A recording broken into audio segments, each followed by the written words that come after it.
Nah, eh, untuk pengantar parasitologi saya pikir tidak perlu dibahas kembali ya. Jadi di sananya menjelaskan beberapa istilah yang sering dipakai, kemudian jenis-jenis parasit dan sebagainya. Nah, yang akan saya review di sini adalah helmintologi dan entomologi, termasuk juga arthropod control. Jadi bagaimana cara kita mengontrol laju pertumbuhan ataupun membasmi yang namanya arthropoda, terutama arthropoda yang menyebabkan gangguan ataupun penyakit.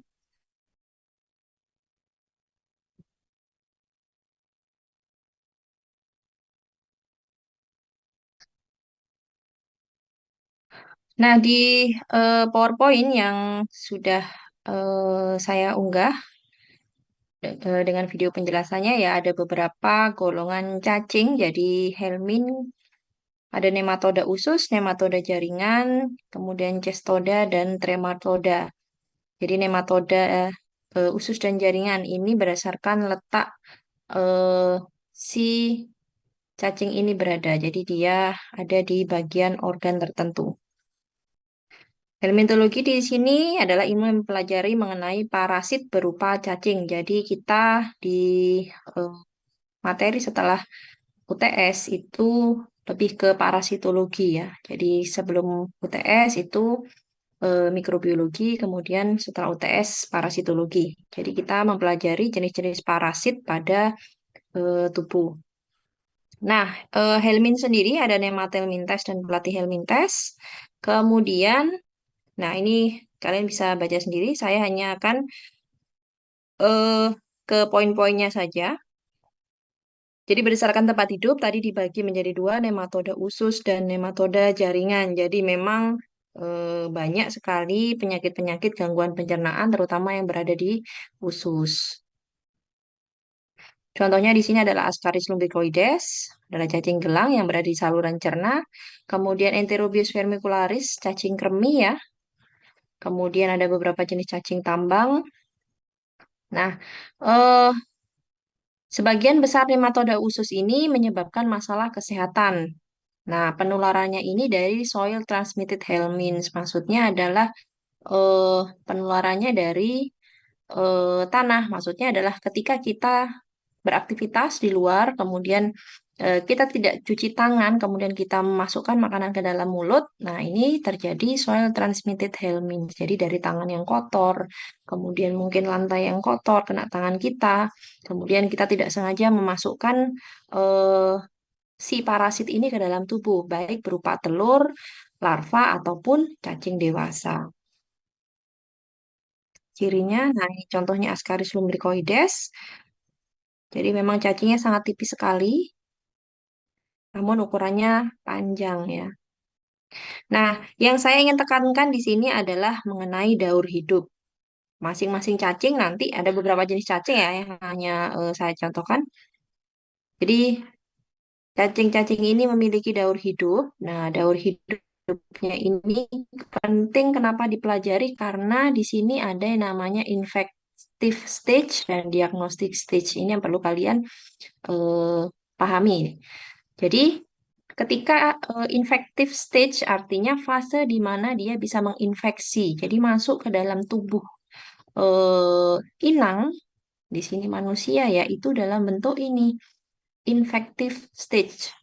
Kemudian, kalau diagnostic stage ini adalah fase di mana dia bisa terdeteksi, misalkan dari tes lab, cek lab ketika kita di apa diduga ada gangguan karena cacing, maka akan eh, dilakukan tes laboratorium, bisa dari tinja ataupun dari sedia dan sebagainya. Nah, ini yang diamati nanti adalah fase diagnostiknya. Kita lihat di sini contohnya, kita urutkan nomor satu ya.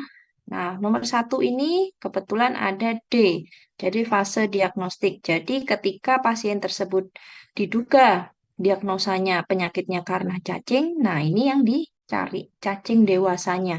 Biasanya kalau cacing dewasa itu kebanyakan dari feses ya, jadi dari feses. Jadi feses manusia, feses yang berada di usus besar kemudian keluar. Jadi fesesnya mengandung cacing dewasa, dia keluar dari tubuh manusia, kemudian dia akan menjadi, eh, dia akan bertelur ya, dia akan bertelur, kemudian eh, ini perkembangan selanjutnya fertilize. Jadi dia bertelur, telurnya fertil ya, subur, kemudian dia akan membentuk fase infektif kembali. Jadi bisa masuk dalam tubuh manusia dalam bentuk eh, telur. Nah, eh, kenapa hal ini bisa terjadi? Jadi tidak semua penularan itu dari feses secara langsung. Nah, ini digambarkan di sini contohnya adalah feses yang berada di apa ya? Di semacam kebun ya. Jadi biasanya terjadi penularan infeksi cacing itu karena gaya hidup yang tidak sehat. Misalkan eh, buang air besar di sungai. Jadi selain di WC atau kloset ya, bisa di sungai, bisa di kebun seperti itu. Jadi nanti feses yang ada di permukaan tanah tadi mungkin terinjak oleh orang, ke bawah masuk ke rumah dan seterusnya. Nah, ini adalah daur hidup dari cacing. Dari daur hidup ini juga nanti kita bisa memutus. Jadi misalkan kita sudah punya obat anti cacing ya. Obat anti cacingnya ini mekanisme kerjanya seperti apa? Apakah mau membunuh cacing dewasanya? Apakah bisa membunuh sampai telurnya? Seperti itu. Jadi misalkan membunuh cacing dewasa berarti diminum oleh si pasien seperti itu.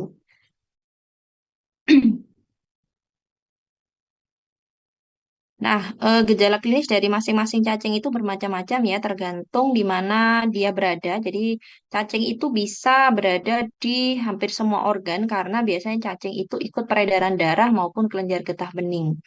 Jadi bisa larvanya ikut peredaran darah sehingga dia bisa sewaktu-waktu nempel atau singgah di beberapa jenis organ. Nah, ini contohnya pada saat larva di paru, ada pendarahan dinding alveolus, dan seterusnya.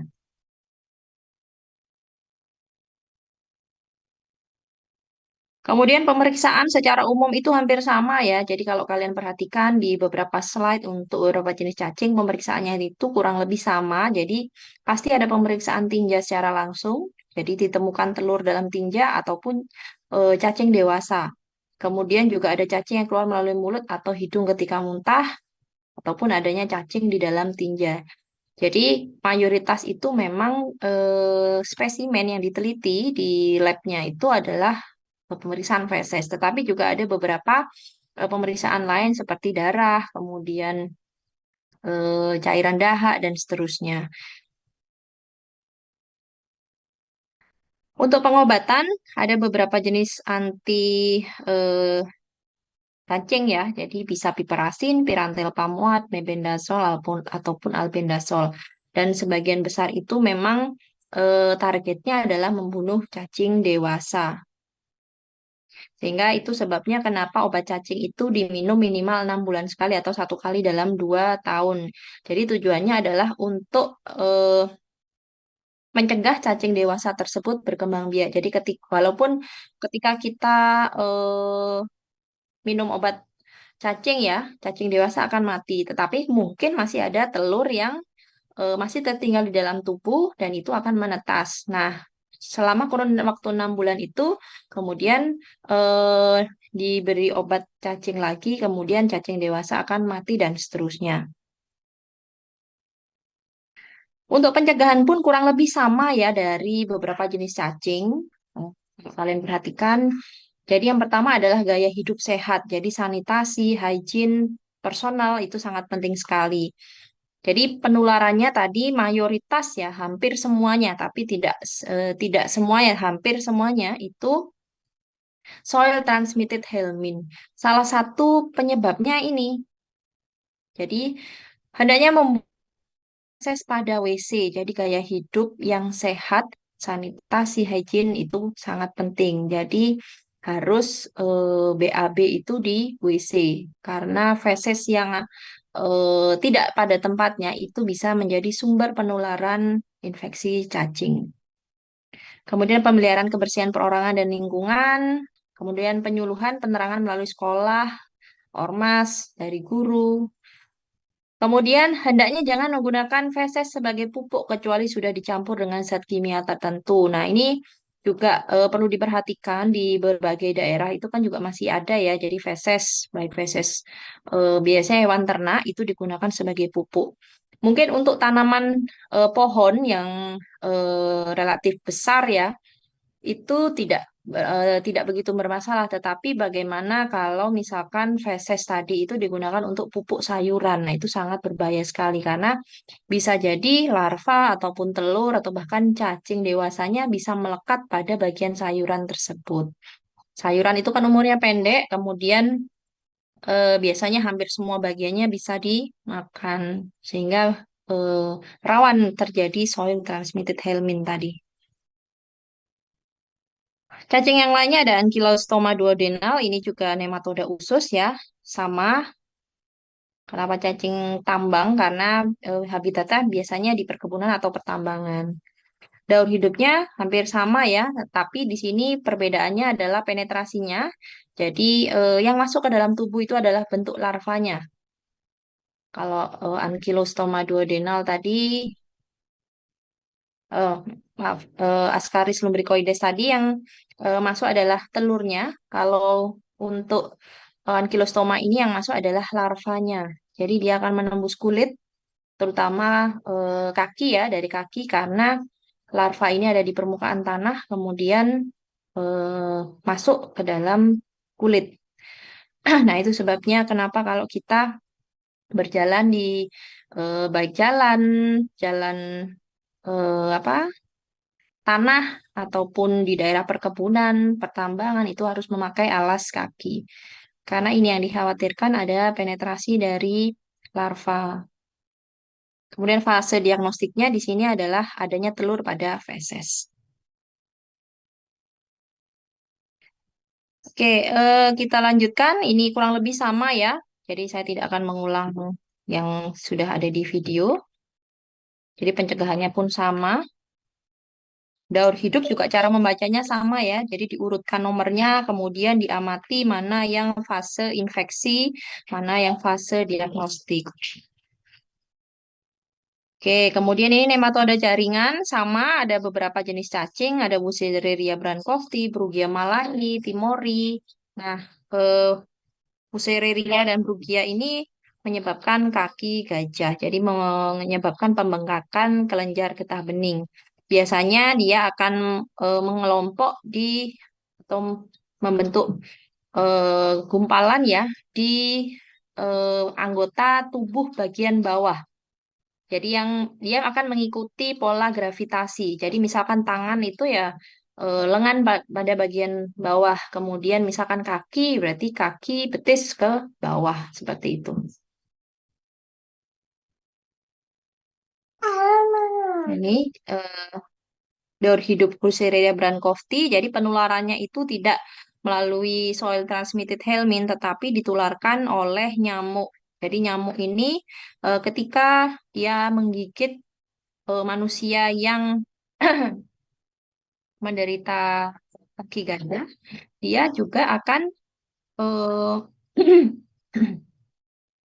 dia akan juga mengambil si larva. Jadi larva yang ada di dalam darah pasien. Nah, kemudian ketika dia menghinggap pada pasien yang ketika dia hinggap pada orang yang sehat, maka dia juga mentransferkan larva tersebut.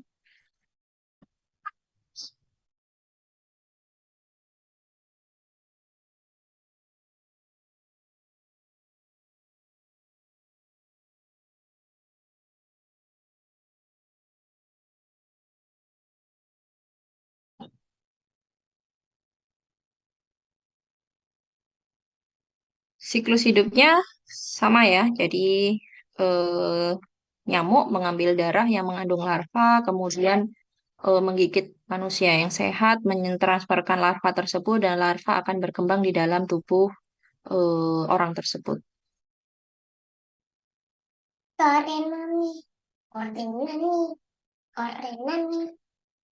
Kemudian ini sama ya. Brugia hampir sama. Brugia. Nah, ini adalah elephantiasis atau kaki gajah yang disebabkan oleh Brugia malayi. Jadi, dia akan mengalami pembekakan kelenjar getah bening atau pada bagian-bagian anggota tubuh bagian bawah. Jadi, eh, lengan tangan bawah, kemudian betis ke bawah, seperti itu.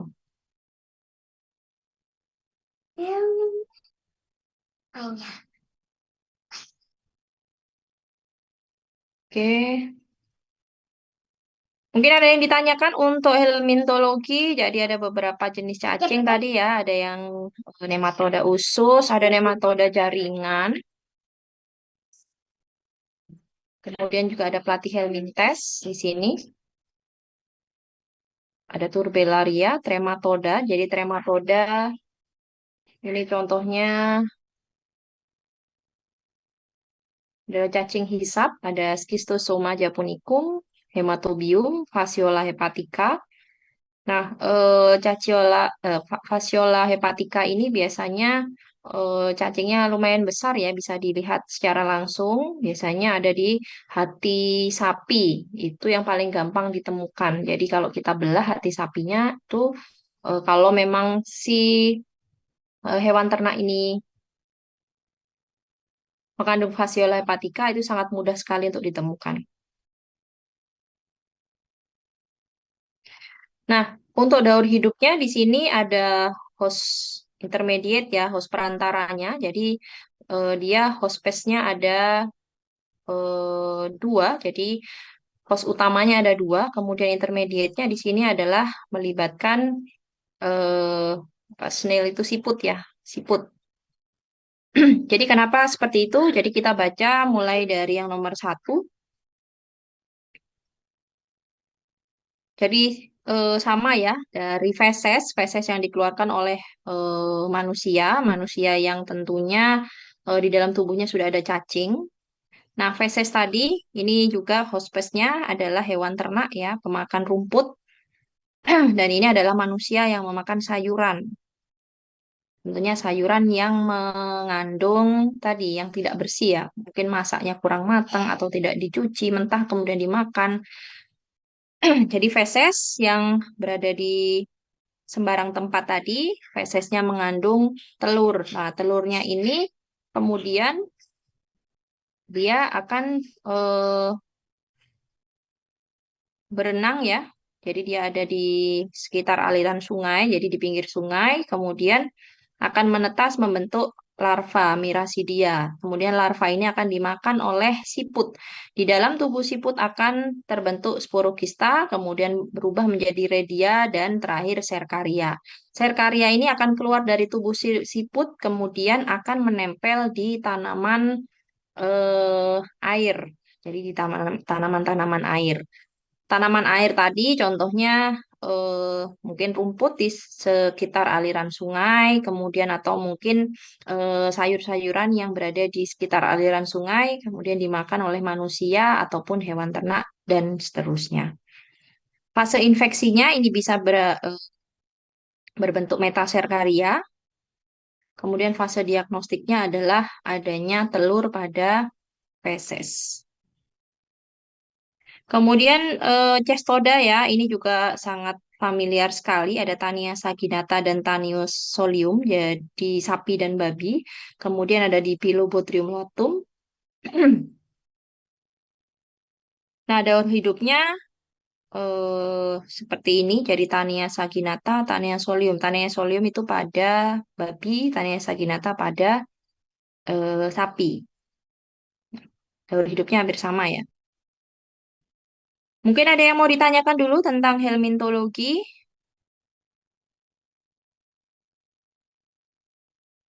Ada yang mau ditanyakan?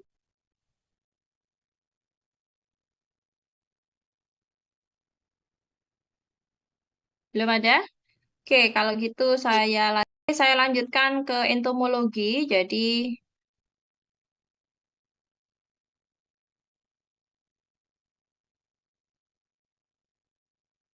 jadi entomologi adalah ilmu yang mempelajari tentang serangga ya. Jadi entomologi adalah ilmu yang pelajari tentang serangga. Nah, di sini kita lebih mempelajari tentang medical entomologi. Jadi ilmu yang pelajari serangga yang secara langsung atau tidak langsung mempengaruhi kesehatan manusia. Jadi lebih ke golongan arthropoda atau serangganya. Oke. Mengapa perlu mempelajari arthropoda? Sudah saya jelaskan ya di video ada. Karena arthropoda itu bisa berperan sebagai vektor, kemudian bisa sebagai penyebab penyakit secara langsung. Jadi kalau vektor ini dia sebagai perantara saja. Jadi seperti nyamuk tadi ya, nyamuk bisa menularkan larva cacing, kemudian menularkan virus dan sebagainya. Dia sebagai perantara. Kemudian arthropoda juga bisa menjadi penyebab penyakit secara langsung, penyebab penyakit ataupun gangguan, misalkan melalui gigitan ataupun racun yang dikeluarkan oleh arthropoda sendiri. Nah, untuk perannya sebagai vektor di sini perlu adanya kontrol method. Jadi, bagaimana mengontrol laju pertumbuhan dari arthropoda yang menjadi vektor penularan penyakit tertentu tadi. Jadi, untuk kontrol metodenya ini kita perlu untuk mengetahui siklus hidup dan morfologi. Kenapa?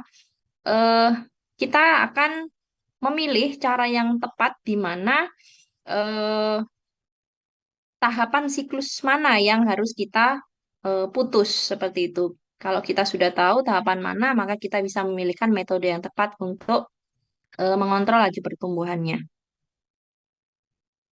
Oke, ini bisa kita lewati.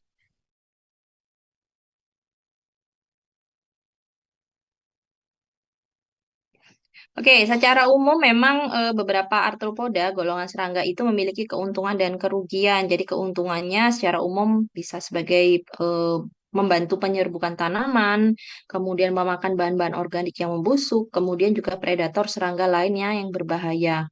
Tetapi kerugiannya tadi ya bisa ada beberapa serangga yang menjadi perusak tanaman. Ada beberapa serangga yang menjadi vektor penyakit, bahkan juga ada beberapa serangga yang bisa menyebabkan gangguan atau penyakit secara langsung. Nah, gangguan secara langsung tadi ini bersifat merugikan ya. Contohnya karena adanya gigitan ataupun sengatan yang menimbulkan rasa sakit, gatal, ataupun reaksi alergi. Kemudian juga sama tadi sebagai vektor ataupun transmitter sebagai pemindah dan penyebar penyakit. Dalam bidang ilmu kedokteran ada dua istilah ya, ada directly injurious arthropoda dan indirectly injurious arthropoda. Artinya adalah yang pertama directly arthropoda, injurious arthropoda artinya serangga yang menyebabkan eh, trauma secara langsung. Jadi menyebabkan gangguan secara langsung yang disebabkan oleh arthropoda itu sendiri. Kemudian contohnya adalah entomofobi. Entomofobi ini fobia ya, ketakutan terhadap serangga. Jadi ketika melihat serangga tertentu, laba-laba misalkan ya, laba-laba, dia akan si pasien ini akan merasa ketakutan. Kemudian bisa trauma mekanis, ini akibat luka tusuk atau lecet akibat gigitan. Kemudian infeksi sekunder, reaksi alergi ataupun kelainan yang ditimbulkan akibat racun yang dikeluarkan. Sedangkan indirectly injurious arthropoda artinya tadi lebih kepada vektor penyakit ya, dia hanya sebagai perantara. Jadi mechanical transmission of disease atau cyclic transmission of disease. Penjelasannya ada di sini. Jadi ini tadi sudah dijelaskan ya apa saja directly injurious arthropoda. Kemudian indirectly injurious arthropoda sebagai vektor mekanis dan vektor biologis. Jadi kalau vektor mekanis, parasit dalam tubuh arthropoda tidak mengalami perubahan baik secara morfologis maupun biologis. Artinya si arthropoda ini hanya sebagai perantara murni. Jadi apa yang diambil itu yang akan ditransferkan. Jadi kalau dia ngambil larva, yang ditransferkan juga dalam bentuk larva. Kemudian vektor biologis ini terjadi perubahan. Jadi terjadi perkembangan ataupun jumlahnya. Ada propagatif, ada cyclodevelopment. Jadi kalau propagatif berarti jumlahnya dia akan bertambah. Jadi di dalam tubuh arthropoda tersebut terjadi misalkan pembelahan diri ya, memperbanyak diri, contohnya virus, bakteri, seperti itu. Kalau development, perubahan bentuk. Jadi misalkan yang tadinya masuk ke dalam tubuh arthropoda bentuknya telur, nah nanti di dalam tubuh arthropoda dia akan berkembang atau menetas menjadi larva. Nah, larva ini yang akan ditransferkan ke eh, manusia yang lain. Faktor biologis ada yang juga yang bersifat siklopropagatif, artinya selain dia berubah bentuk juga bertambah banyak. Contohnya plasmodium. Nah, ini beberapa penyakit yang ditimbulkan arthropoda. Nah, kalau miasis ini sebenarnya semacam infeksi sekunder ya. Jadi luka yang terjadi ini adalah infeksi primernya. Jadi memang sudah ada luka sebelumnya. Kemudian karena higien dari si eh, kalau ini biasanya terjadi pada hewan ternak ya. Jadi karena mungkin hewan ternak ini kurang kebersihannya sehingga banyak lalat yang menghinggapi lukanya. Kemudian si lalat ini bertelur di luka tersebut. Telurnya menetas sehingga menjadi larva. Nah, larva ini memakan eh, ini dari sisa-sisa luka ini, sehingga dia akan semakin parah dan menjadi infeksi yang sekunder. Jadi ini bukan belatung yang muncul karena luka, bukan. Karena luka yang sudah ada sebelumnya, kemudian ada lalat yang hinggap bertelur di sana dan menetaskan larvanya. Itu untuk arthropoda.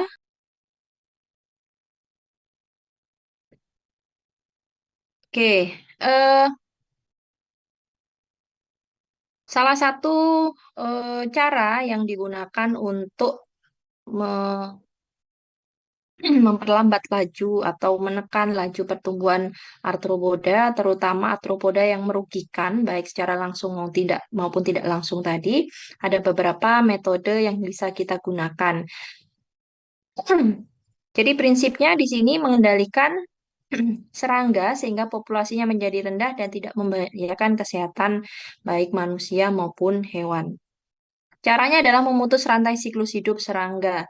Jadi itulah kenapa kita harus paling tidak mengetahui siklus hidup dari serangga target kita. Jadi misalkan eh, apa ya kupu-kupu, misalkan kupu-kupu, kupu-kupu nanti ada beberapa siklus mana yang akan kita putus rantainya. Nah, itu nanti akan menyesuaikan caranya. Apakah dalam bentuk telurnya, apakah pada masa dia menjadi larva ya, larvanya adalah ulat tadi. Nah, beberapa macam cara arthropod kontrol, ada cara mekanik, biologi, kimiawi, cara hormonal, ataupun radiasi. Ini hanya beberapa teknik saja yang saya contohkan. Jadi cara mekanik yang paling gampang itu mencegah serangga tidak masuk rumah. Jadi dengan misalkan menggunakan lubang, biasanya di rumah ada lubang angin ya, lubang anginnya diberi kasa. Biasanya kita sebut kasa nyamuk misalkan. Atau bisa kita juga mempergunakan alat, biasanya kalau kita lihat di rumah makan ya, restoran-restoran besar biasanya ada alat digantung di atas ada lampu UV. Nah, itu juga mencegah serangga untuk masuk. Kemudian mengatur pembuangan sampah, ini sudah pasti. Kemudian mengatur irigasi air. Nah, ini terutama untuk nyamuk ya. Biasanya nyamuk-nyamuk itu akan bertelur, kemudian menetaskan larvanya di air yang tidak clear. Sehingga seperti got, kemudian tempat pembuangan air yang lainnya atau penampungan air lainnya itu harus perlu diperhatikan. Jadi sebisa mungkin misalkan ada selokan atau got itu airnya harus terus mengalir. Kemudian melakukan oiling. Jadi oiling ini eh, mungkin tidak banyak dilakukan karena bisa menyebabkan polusi air ya. Jadi tidak banyak dilakukan. Tetapi prinsipnya di sini adalah memberi lapisan minyak di atas air sehingga eh, larva-larva itu tidak bisa bernafas dan lama-kelamaan tidak bisa hidup dan mati. Kemudian gerakan 3M ya, menutup,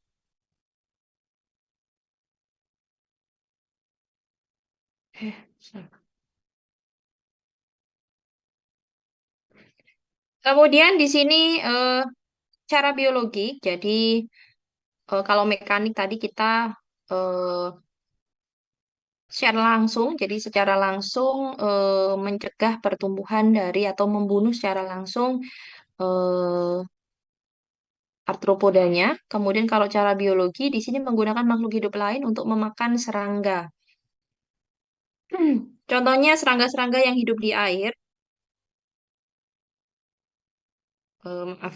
Jadi yang bisa kita manfaatkan di sini jika hidup di air, kita bisa memanfaatkan ikan. Jadi ikan itu biasanya akan memakan larva atau jentik-jentik nyamuk. Jadi di kolam itu biasanya airnya kan tidak mengalir ya, airnya tenang, diam, tidak mengalir. Kemudian biasanya nyamuk juga akan bertelur di kolam tersebut.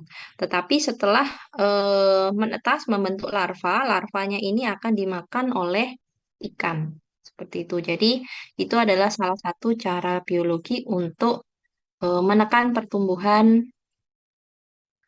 serangga. Kemudian ada siklop, hidra, maupun larva capung. Kemudian untuk hewan-hewan yang bisa dimanfaatkan yang hidup di darat ada katak. Katak ini pemakan nyamuk juga ya. Kemudian cicak maupun kelelawar.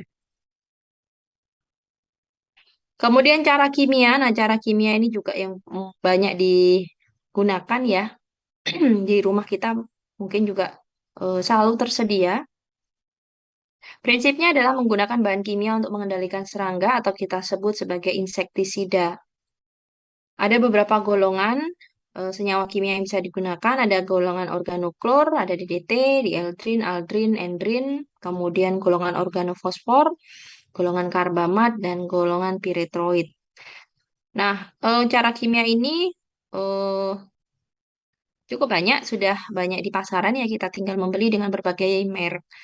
Jadi kita biasanya membeli dalam bentuk spray ataupun seperti obat nyamuk bakar, kemudian mungkin yang elektrik dan sebagainya. Itu untuk penggunaan rumah tangga, tetapi untuk insektisida yang penggunaan yang lainnya itu biasanya digunakan mungkin di perkebunan dan lain sebagainya. Kemudian cara hormonal, prinsipnya adalah menggunakan hormon yang menghambat pertumbuhan serangga pada stadium muda. Cara ini disebut Andison dengan menggunakan antihormon yaitu metoprin. Cara selanjutnya adalah radiasi. Nah, radiasi ini mungkin sangat jarang sekali digunakan ya. Jadi menggunakan radioaktif dosis tertentu, terutama untuk serangga jantan. Dan ini eh, s- saya sendiri belum pernah mendengar ada radiasi untuk serangga ya. Kemungkinan besar ini bisa dilakukan ketika ada ledakan jumlah populasi serangga tertentu. Jadi untuk eh, memperendah tingkat pertumbuhan dari serangga itu akan dilakukan radiasi. Dan jika itu memang dirasa ada ledakan jumlah populasi serangga tertentu yang tentunya merugikan manusia. Kemudian penggunaan repelen. Repelen ini seperti ini ya, eh, lotion anti serangga ya. Syaratnya tidak toksik, tidak iritan, tidak merusak pakaian, daya kerja lama ada 6 sampai 10 jam dan ada juga yang sampai 8 sampai 10 jam. Contohnya bahan bakunya adalah minyak serai, kresol, metil heksadiol, dimetil phthalate. Mungkin itu materi dari saya jadi mengenai apa itu parasitologi, kemudian istilah-istilah yang sering dipakai di parasitologi, kemudian jenis-jenis parasit, kemudian helmintologi ya, jenis-jenis cacing, bagaimana daur siklus hidupnya, kemudian obat apa yang tepat digunakan untuk mengatasi penyakit akibat cacing, kemudian bagaimana pencegahannya, dan juga terkait dengan arthropoda atau serangga. Nah, untuk serangga sendiri, eh, mungkin tidak ada obat khusus ya untuk mengobati gangguan akibat serangga, tetapi bisa disesuaikan dengan jenis jenis ininya, jenis gangguannya tadi. Misalkan digigit, nah misalkan dia memiliki bisa, berarti harus diarahkan untuk mencari antidot. Jadi anti bisa, biasanya rumah sakit yang punya ya, jadi antidot. Kemudian jika terkena gigitan menyebabkan radang atau gatal, itu bisa menggunakan eh,